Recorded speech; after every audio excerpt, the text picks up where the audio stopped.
Task వచ్చేసి కల్కి షకీబ్ గారికి ఇచ్చారు. ఇది అంటే కొంచెం బిగ్ బాస్ హౌస్లో ఉండదు, కానీ ఇది ఒక డేర్ అనమాట అంతే. అంటే ఎవరికైనా ఫోన్ చేసుకొని మనీ తెప్పించుకోవాలి. ఇద్దరిలో ఎవరి దగ్గర మనీ ఎక్కువ ఉంటుందో, అంటే ఒకరికొకరికి తెలియదు ఈవిడ ఎవరిని ఎంత అడిగిందో, ఇతను ఎవరిని ఎంత అడిగారో అనేది తెలియకుండా ఇద్దరికి సపరేట్గా చెప్పి ఆ టాస్క్ కంప్లీట్ చేస్తారు. దీనిలో మనకి కల్కి గారు సెలెక్ట్ అయ్యారనమాట.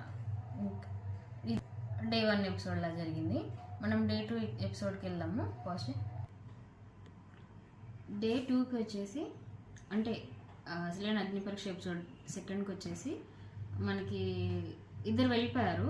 ఎవరు వచ్చారంటే మాస్క్ మ్యాన్, శ్రీజ, వీళ్ళిద్దరూ సెలెక్ట్ అయిపోయి వచ్చేసారు గోల్డ్ చైర్కి. మనకి సెలబ్రిటీ వచ్చారు, సెలబ్రిటీ క్రిష్ గారు వచ్చారు. వచ్చినాక ఒక టాస్క్ పెట్టారు వీళ్ళకి. ఇవి కూడా సేమ్ అంతే, డేర్.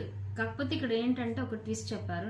నవదీప్ గారు ఏం చెప్పారంటే, మీరు ఈ డేర్ టాస్క్ చేసినా చేయకపోయినా మీ క్యారెక్టర్ మీద ఆధారపడి ఉంటుంది మిమ్మల్ని సెలెక్ట్ చేయడం అని చెప్పేసి చెప్పారు. అక్కడ ఒక హింట్ ఇచ్చేశారు. అంటే ఎట్లాంటి టాస్క్ ఇచ్చినా కూడా అక్కడ మనం చూపించాల్సింది, ఎలివేట్ చేయాల్సింది క్యారెక్టర్ అనేది చూపించేశారు.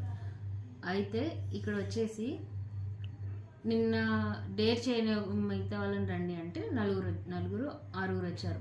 ఒక గ్లాస్ వాటర్ ఇచ్చారు. డైరెక్ట్ నవదీప్ ఫేస్ మీద కొట్టండి అని చెప్పేశారు. ఎవరు కొడతారండి? ఎవరు కొట్టరు. జడ్జి మీద వాటర్ కొడితే ఇంకేమైందా, నా మీద కొడతామని తీసి పడేస్తారు అని ప్రతి ఒక్కరు ఆలోచించారు. ఒక్కొక్కరు ఒక్కొక్క డైలాగ్ చెప్పారు. కేతమ్మ గారు మాట్లాడారు, పెద్దరికంగా మాట్లాడి కొట్టకూడదు అది ఇది అని అన్నారు. అయితే ఇక్కడ వచ్చేసి